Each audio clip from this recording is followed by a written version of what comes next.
तो समस्त 88,000 ऋषिगण वार्ता कर रहे हैं कि परमात्मा प्रभु आपने हमको ये विधि बताई कि शिव जी का हमको कैसे पूजन करना चाहिए, कैसे उनको क्या क्या चीज़ अर्पित करनी चाहिए। अब आप हमें ये बताइए कि जो शिव का नैवेद्य होता है, नैवेद्य का मतलब जो शिवलिंग पर चढ़ा हुआ प्रसाद, उसको कौन ग्रहण करे? कोई ग्रहण कर सकता है। और भोले बाबा का जो बेलपत्र है उसका क्या महत्व है? भोले बाबा का जो बेलपत्र है जिससे भोले बाबा अति प्रसन्न होते हैं, वो भोले बाबा का बेलपत्र और शिव का नैवेद्य करके हमको कृपा पूर्वक बताइए। सूत जी ने कहा कि हे मुनियों, आप सभी शिव व्रत का पालन करने वाले हैं, भोले बाबा को भक्ति से भजने वाले हैं, शिव की हमेशा आराधना करने वाले हैं। इसलिए मैं लोक कल्याण के लिए और आपकी आत्म शांति के लिए बताता हूं कि शिव के नैवेद्य का क्या महत्व है। आपका ध्यान सिर्फ कथा की तरफ ही हो, कोई शब्द छूटना नहीं चाहिए। मैं सारी बातें आपको प्रसन्नता पूर्वक बताता हूं, आप ध्यान पूर्वक सुने। तो भगवान के शिव के भक्त जो उत्तम व्रत का पालन करता है तथा बाहर और भीतर से पवित्र शुद्ध अर्थात निष्काम भाव से भगवान शंकर की पूजा अर्चना करता है, उसे शिव नैवेद्य का अवश्य भक्षण करना चाहिए। क्योंकि नैवेद्य को देख लेने से ही सारे पाप दूर हो जाते हैं। उसको ग्रहण करने से बहुत पुण्यों का फल मिलता है। नैवेद्य को खाने से हजारों और अरबों यज्ञों का पुण्य हमारे अंदर आ जाता है। जो नैवेद्य होता है वो उसी को बोलते हैं जो भगवान भोले बाबा पे प्रसाद के रूप में हम चढ़ाते हैं। पूजा में बोलते हैं ना हम, ओम नाभ्या आसीदंतरिक्षगोम शीर्षणौ देव समवर्तितः पदव्याम भूमृदृशः श्रोत्रा तथा लोकान अकल्पयन नैवेद्यम नैवेद्यामी। तो उसी को हम नैवेद्य बोलते हैं, जो भी हम अपने द्वारा भगवान शिव जी को नैवेद्य समर्पण करते हैं। तो सूत जी महाराज कहते हैं जो शिव का भक्त है उसको उसके नैवेद्य को ग्रहण करने में कोई दोष नहीं लगता। तो शिवलिंग का नैवेद्य खाने से सारे रोग मुक्त हो जाते हैं, सारे पाप कट जाते हैं, सारे दुख दर्द मिट जाते हैं।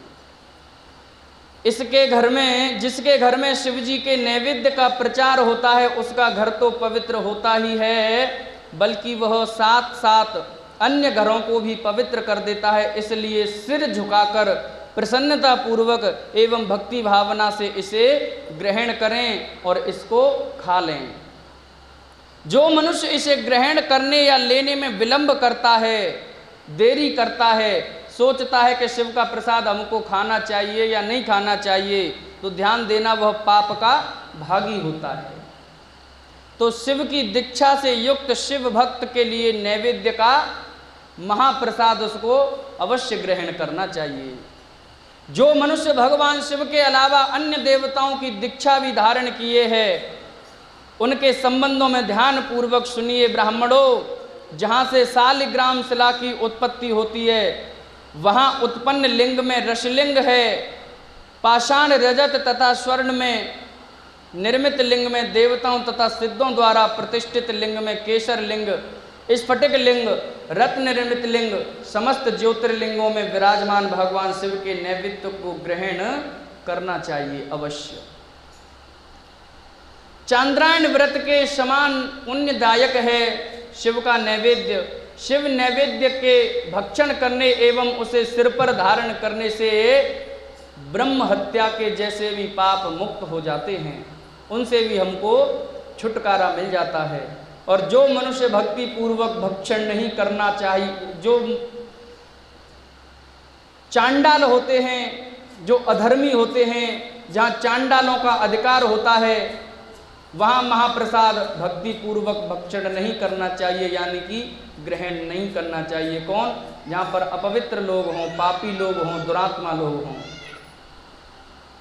बाणलिंग निर्मित सिद्धलिंग उपासक से प्राप्त अर्थात सिद्धों द्वारा स्थापित लिंग स्वयं लिंग एवं मूर्ति का जहाँ पर प्रचंड का अधिकार नहीं है, जो मनुष्य भक्ति पूर्वक स्नान कराकर उस जल का 3 बार आचमन करता है, उसके सभी कायिक, वाचिक और मानसिक पाप नष्ट हो जाते हैं।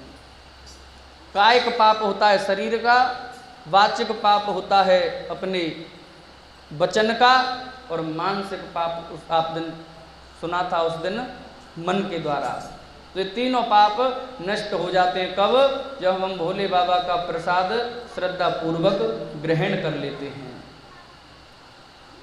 जो वस्तु भगवान शिव को अर्पित की जाती है वह अत्यंत पवित्र मानी जाती है। हे ऋषियों, अब मैं आपको बताता हूं बेल पत्र का महत्व। बिल्व अर्थात बेल का वृक्ष महादेव का रूप होता है। एक दिन मैंने आपको और बताया था कि बेल पत्र में जो 3 पत्ते हैं, साधु संत और ऋषिगण ऐसा कहते हैं कि वो 3 पत्ते नहीं समझने चाहिए, वो भोले बाबा के 3 नेत्र ही समझने चाहिए। क्योंकि भोले बाबा के 3 नेत्र कैसे हैं?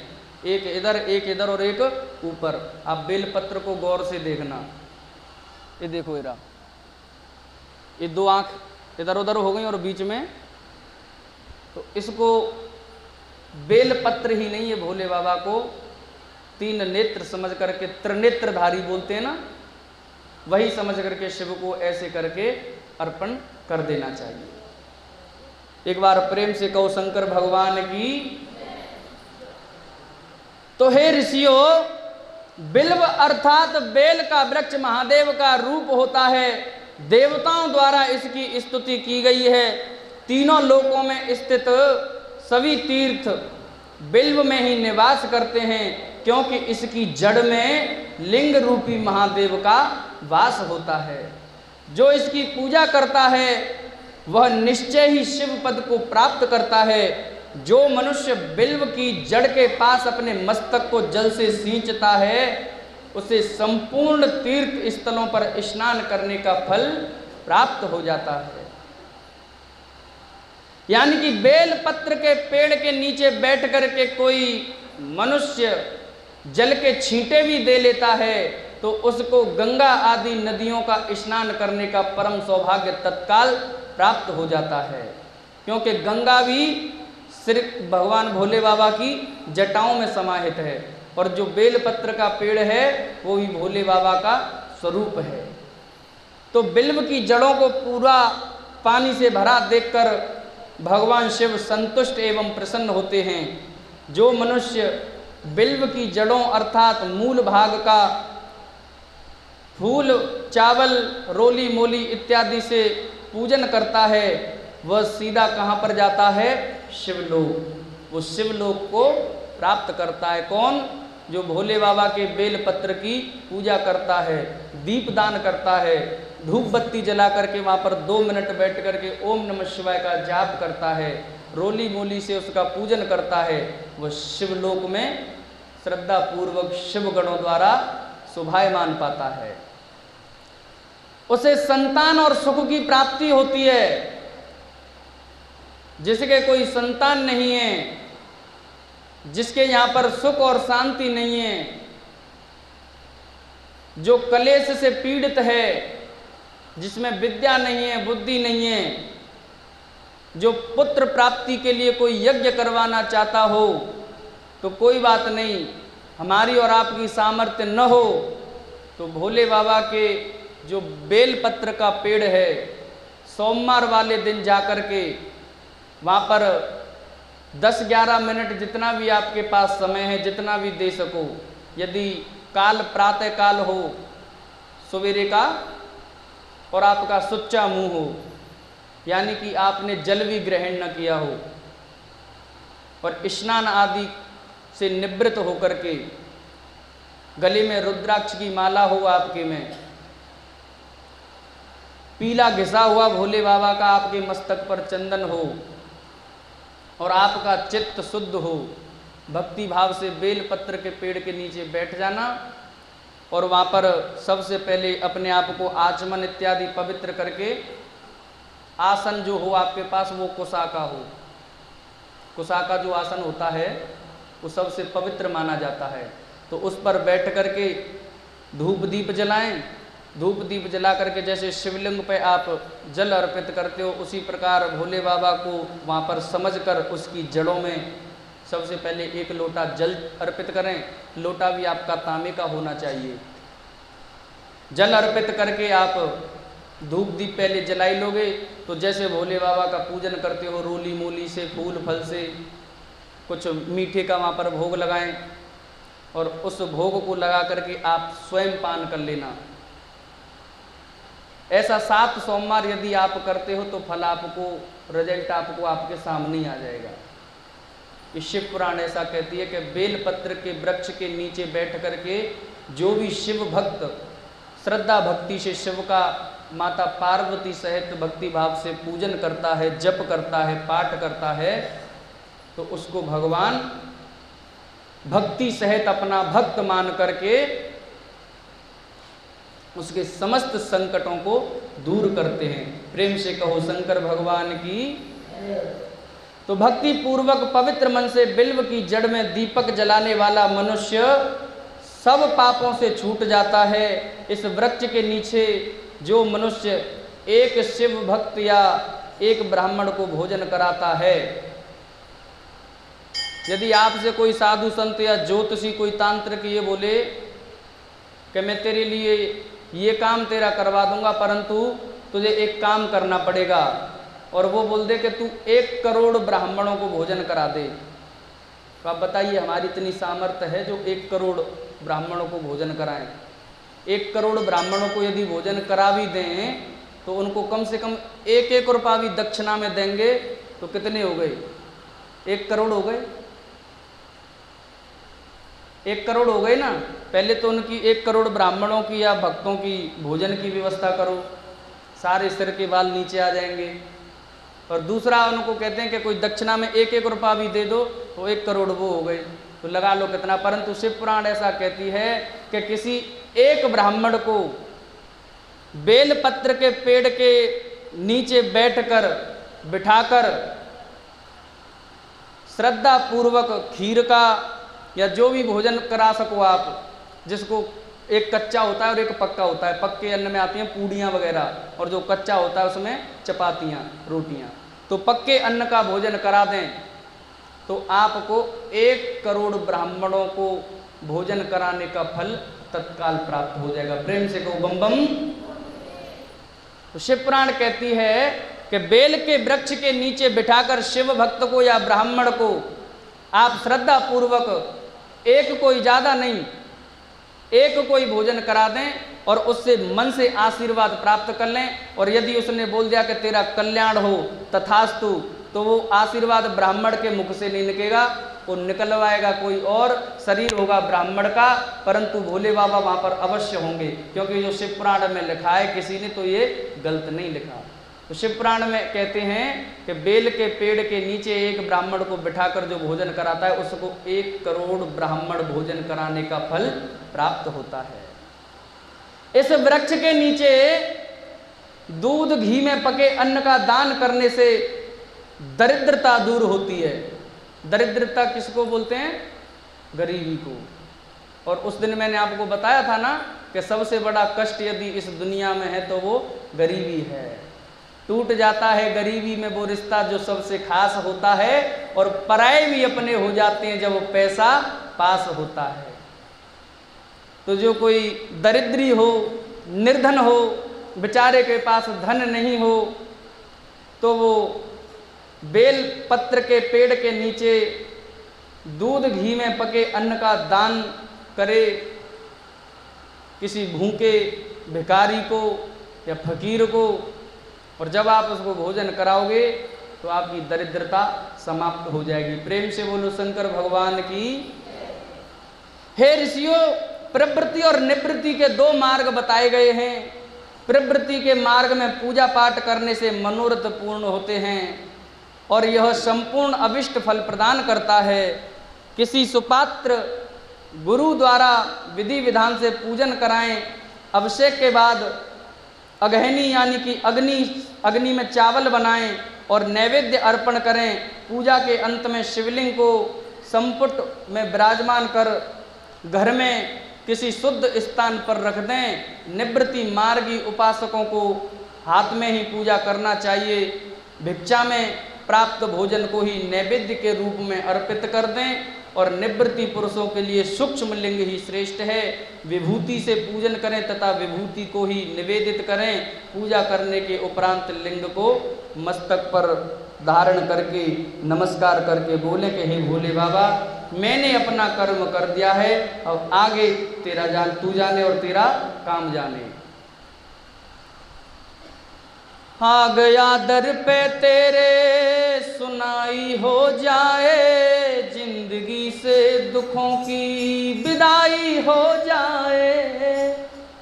अरे अब की बारी पार लगाओ, मानूंगा एहसान तेरा, मानूंगा एहसान। भोले बाबा जिंदगी भर तेरा एहसान मानूंगा, एक बार इस दुख से कष्ट से मुझे मुक्ति दिला दे। जो ऐसा बोले भगवान से तो भगवान क्यों नहीं सुनेंगे।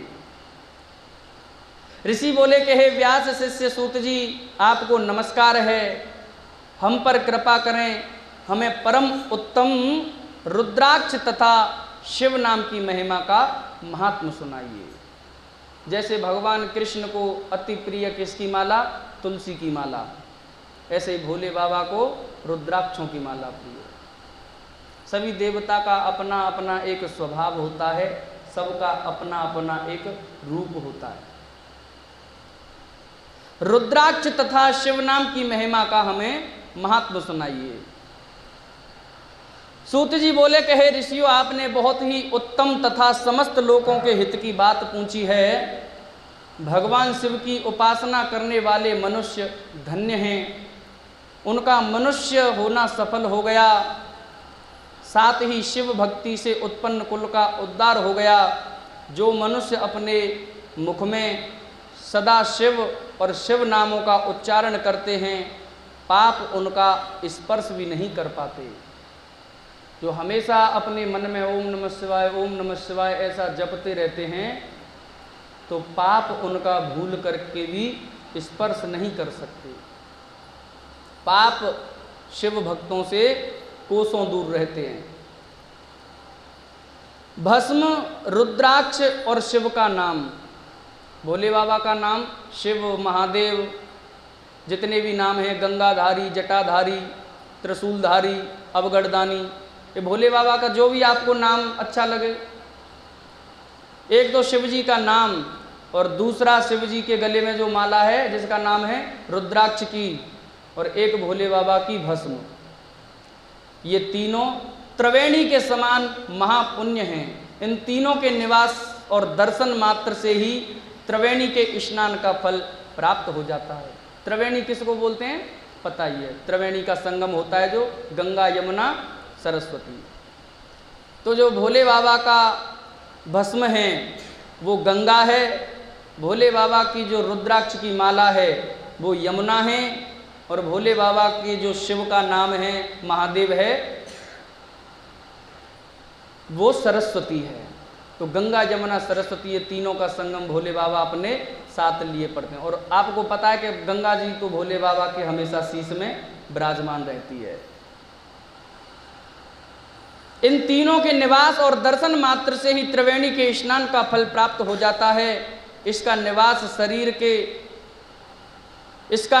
जिसके शरीर में होता है उसके दर्शन से ही सभी पापों का विनाश हो जाता है। भगवान शिव का नाम गंगा है, विभूति भस्म यमुना है और रुद्राक्ष सरस्वती है। इनकी संयुक्त त्रिवेणी समस्त पापों का नाश करने वाली है। हे श्रेष्ठ ब्राह्मणों, इनकी महिमा सिर्फ भगवान महेश्वर ही जानते हैं। यह शिव नाम का महात्म समस्त पापों को हर लेने वाला है। शिव नाम अग्नि और महापाप पर्वत है। इस अग्नि से पाप रूपी पर्वत जल जाते हैं। शिव नाम को जपने मात्र से ही पाप मूल नष्ट हो जाता है। जो मनुष्य इस पृथ्वी लोक में भगवान शिव के जाप में लगा हुआ रहता है वह विद्वान, पुण्यात्मा और वेदों का ज्ञाता होता है। उसके द्वारा किए गए धर्म कर्म फल देने वाले हैं। जो मनुष्य शिव नाम रूपी नौका पाकर भवसागर को तर जाते हैं, उनके भव रूपी पाप निसंदेह ही नष्ट हो जाते हैं। जो पाप रूपी दावा नल से पीड़ित हैं, उन्हें शिव नाम रूपी अमृत का पान अवश्य करना चाहिए। प्रेम से कहो शंकर भगवान की। हे मुनीश्वरों, जिसने अनेक जन्मों तक तपस्या की है, उसे ही पापों का नाश करने वाली शिव भक्ति प्राप्त होती है। जिस मनुष्य के मन में कभी न खंडित होने वाली शिव भक्ति प्रकट हुई है, उसे ही मोक्ष मिलता है। जो अनेक पाप करके भी भगवान शिव के नाम जप और आदर पूर्वक में लगा हुआ होता है, वह समस्त पापों से मुक्त हो जाता है। इसमें जरा भी संशय नहीं है। जिस प्रकार जंगल में दावानल से दग्ध हुए वृक्ष भस्म हो जाते हैं, उसी प्रकार शिव नाम रूपी दावानल में दग्ध होकर हमारे सारे पाप भस्म हो जाते हैं। जिसके भस्म लगाने से अंग पवित्र हो गए हों और आदर सहित शिव नाम जपते हों, वह इस अथाह भवसागर से पार हो जाते हैं। संपूर्ण वेदों का अवलोकन करके महर्षियों ने शिव नाम को संसार सागर को पार करने का उपाय बताया है। भगवान शंकर के एक नाम में भी पाप को समाप्त करने की इतनी शक्ति है कि जितनी हमारी पाप करने की भी शक्ति नहीं है। हम कहाँ तक पाप कर सकते हैं? कहते हैं ना कि हम हैं गलतियों के पुतले और गलतियों का जोर है। सवाल कर रखना भोले बाबा, ये तेरा दास अति कमजोर है। यदि मानव शरीर मिलाए तो गलती तो हो ही जाएगी, परंतु हम कितनी गलती कर सकते हैं? हम कितनी भी गलती कर लें, परंतु भोले बाबा का एक ही नाम ऐसा है कि हमारे उन सारी गलतियों को क्षमा कर देता है और हमको पाप मुक्त कर देता है। तो हमारे सारे पाप कब समाप्त हो जाते हैं? जब हम श्रद्धा भक्ति से इसकी चौकट पे आकर के बैठ जाते हैं। प्रेम से कहो शंकर भगवान की। हरे भगत एक शिव का चला और शिव को मनाने के लिए पुष्प दो एक लोटा जल चढ़ाने के लिए। भोले बाबा का एक भक्त था। भोले बाबा को मनाने के लिए, पूजा करने के लिए अपने हाथ में एक लोटा जल और 2 फूल लेकर के जा रहा है। आइए। अरे भगत एक शिव का चला, शिव को मनाने के लिए पुष्प दो एक लोटा जल चढ़ाने के लिए। पुष्प दो एक लोटा जल चढ़ाने के लिए। आ गया मंदिर के दर पे प्रेम से दर्शन किए। आ गया मंदिर के दर पे प्रेम के दर्शन किए। हाथ फिर ऊपर किया, हाथ फिर ऊपर किया घंटा बजाने के लिए। पुष्प दो एक लोटा जल चढ़ाने के लिए। पुष्प दो एक लोटा जल चढ़ाने के लिए। भगत एक शिव का चला, भक्त एक शिव का चला, शिव को मनाने के लिए। पुष्प दो एक लोटा जल चढ़ाने के लिए। पुष्प दो एक लोटा जल चढ़ाने के लिए। एक भोले बाबा का भक्त भोले बाबा को मनाने जा रहा है। हाथ में उसके में जल है और 2 फूल हैं। जैसे ही मंदिर में गया भोले बाबा के शिवालय में, उसको एक घंटा नजर आया और घंटी बजाने के लिए उसने अपना हाथ ऊपर उठाया। एक एक शब्द को श्रद्धा पूर्वक समझने की कृपा करें। अरे देख कर सोने का घंटा पाप मन में छा गया। देख कर सोने का घंटा पाप मन में छा गया। पाप मन में छा गया। पाप मन में देख देख के सोने का घंटा पाप मन में छा गया, देख के सोने का पाप मन में छा गया, पाप मन में छा गया, पाप मन में। अरे चढ़ गया शिवलिंग के ऊपर, चढ़ गया शिवलिंग के ऊपर, घंटा चुराने के लिए पुष्प दो, एक लोटा जल चढ़ाने के लिए पुष्प दो, एक लोटा जल चढ़ाने के लिए। भगत एक शिव का चला, भगत एक शिव का चला, शिव को मनाने के लिए पुष्प दो, एक लोटा जल चढ़ाने के लिए पुष्प दो, एक लोटा जल चढ़ाने के। जैसे ही सोने का घंटा देखा तो सारा पूजा पाठ जप तप भूल गया और बोला कि भगवान भोले बाबा को मैं जल चढ़ा दूंगा तो ज़्यादा से ज़्यादा क्या होगा, ये मुझे आशीर्वाद दे देंगे, परंतु यदि मैंने ये घंटा चुरा लिया सोने का तो इससे मैं आजीवन मेरी गरीबी है वो सारी दूर हो जाएगी। अब इधर उधर देखा था, घंटा थोड़ा ऊंचा था और जो घंटा ऊंचा था उसको कुछ नजर नहीं आया, तो वो जो शिवलिंग पे जल चढ़ाने के लिए गया था उसी शिवलिंग के ऊपर चढ़ गया। क्यों चढ़ गया? उस घंटा को उतारने के लिए। इतने में आहट हुई वो समझा कोई आ गया, इतने में आहट हुई वो समझा कोई आ गया, वो समझा कोई आ गया, समझा कोई। इतने में आहट हुई वो समझा कोई आ गया, इतने में आहट हुई। अरे हो गया तैयार वो तो, हो गया तैयार वो तो भाग जाने के लिए पुष्प दो, एक लोटा जल चढ़ाने के लिए पुष्प दो, एक लोटा जल चढ़ाने के। वो समझा कि कोई शोर सा हो गया, यानी कोई टल्ली खड़क गई, या उसके मन में ऐसा वहम हुआ कि आज तो मैं पकड़ा जाऊंगा, आज तो मैं नहीं बचूंगा। देख कर करतूत उसकी हो प्रगट भोले गए, देख के करतूत उसकी भोले प्रगट हो गए, मेरे बाबा प्रगट हो गए, भोले प्रगट हो गए, मेरे बाबा प्रगट हो गए, शिव शंकर प्रगट हो गए, बाबा। देख के करतूत उसकी हो प्रगट भोले गए, देख के करतूत उसकी। मांग ले वर मांग ले, मांग ले वर मांग ले, जीवन चलाने के लिए पुष्प दो, एक लोटा जल चढ़ाने के लिए पुष्प दो, एक लोटा जल चढ़ाने के लिए। भगत एक शिव का चला, शिव को मनाने के लिए पुष्प दो, एक लोटा जल चढ़ाने के लिए पुष्प दो, एक लोटा।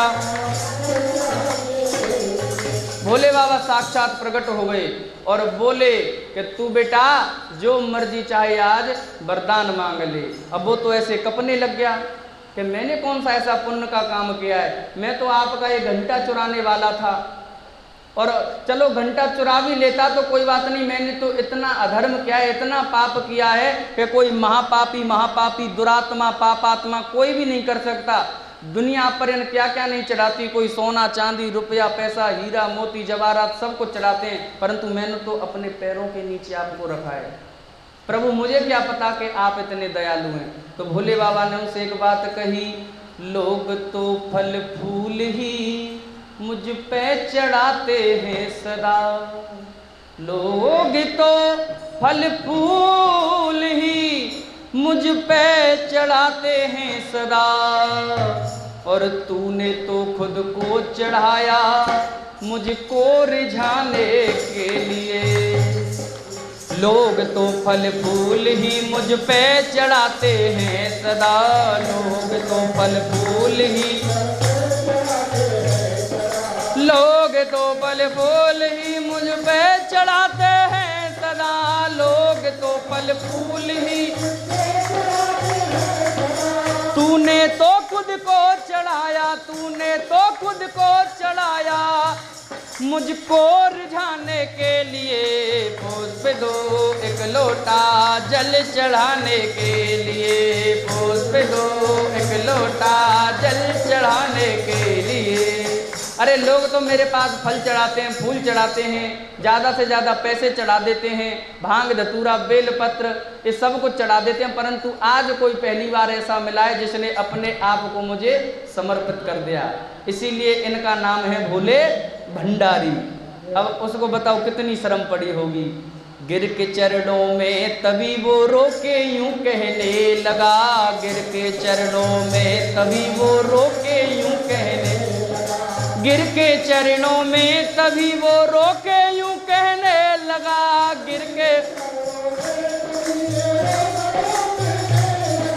तुमको पाकर और अब तुमको पाकर और क्या बाकी है पाने के लिए, पुष्प दो एक लोटा जल चढ़ाने के लिए, पुष्प दो एक लोटा जल चढ़ाने के लिए, पुष्प दो एक लोटा जल चढ़ाने।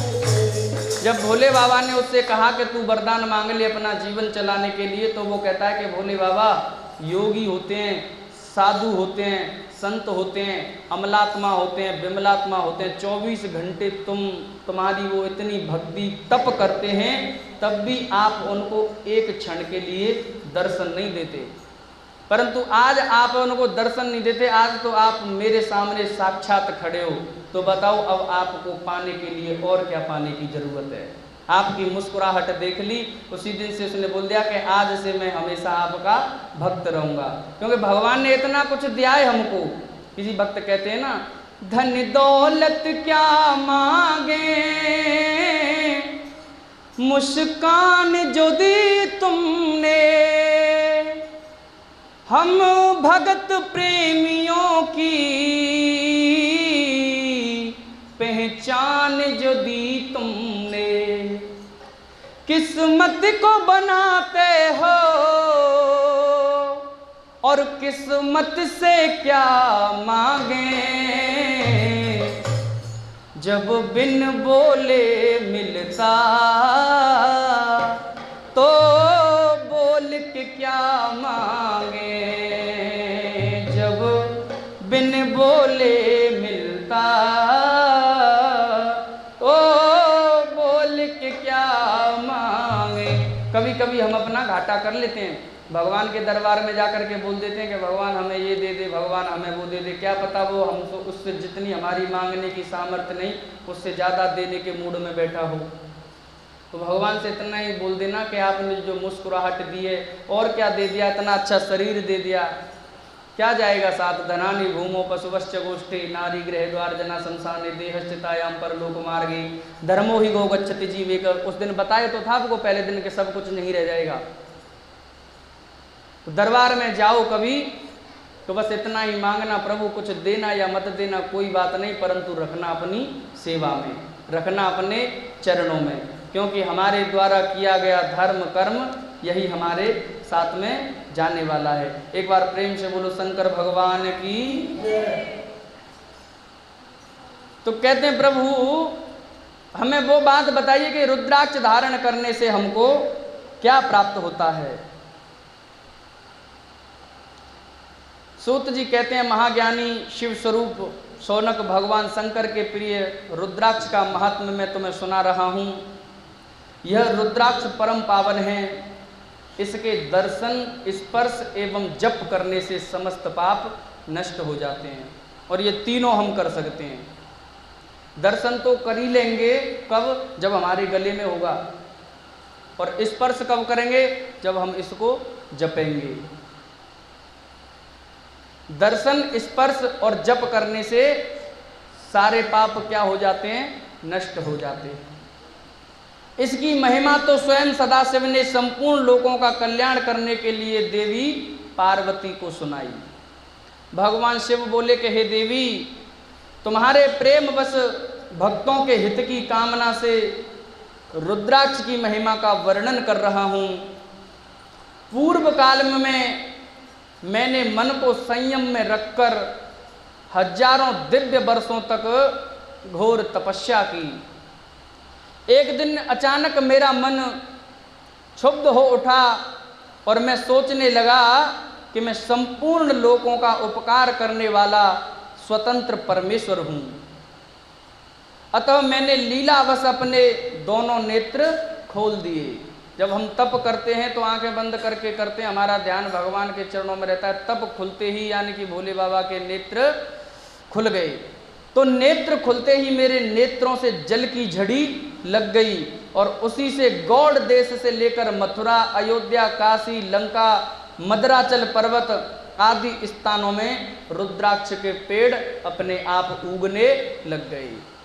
यानी कि मेरी आंखों से जो जल की धार निकली, उसी जल की धार से ये तीर्थ स्थान जैसे मथुरा हो गई, काशी हो गई, गंगा जी के किनारे, यहाँ पर ये रुद्राक्ष के पेड़ अपने आप उत्पन्न हो गए।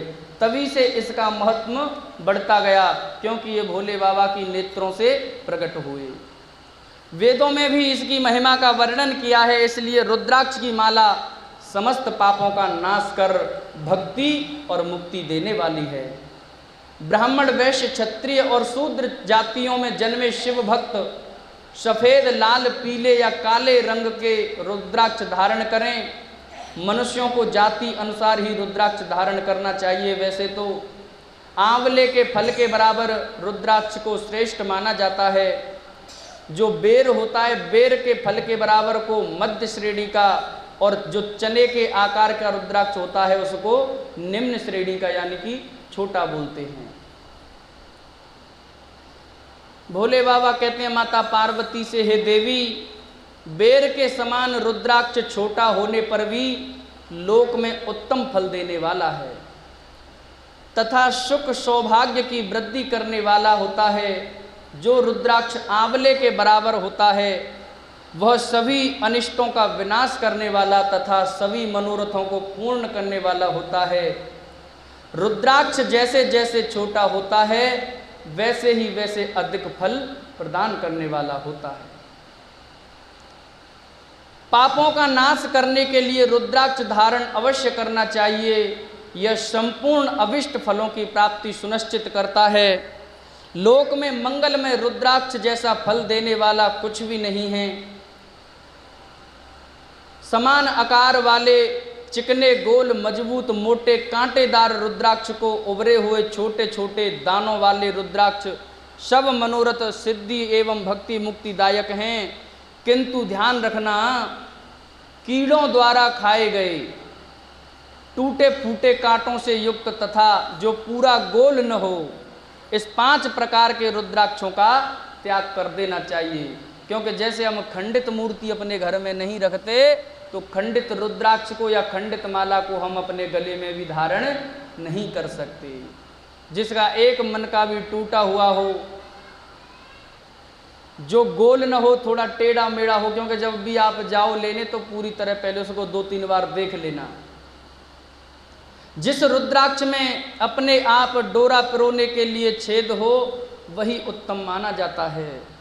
जिसमें मनुष्य द्वारा छेद किया हो उसे मध्यम श्रेणी का माना जाता है। इस जगत में 1100 रुद्राक्ष धारण करने वाले मनुष्य जो फल पाता है उसका वर्णन इस जिव्या से किया नहीं जा सकता। परंतु जो शिव भक्त हों वो 108 वाली मनकाओं की रुद्राक्ष माला को धारण करे तो भगवान शिव उस पर अति प्रसन्न होते हैं। 500 रुद्राक्ष के दाने का मुकुट बना ले और सिर पर धारण करे।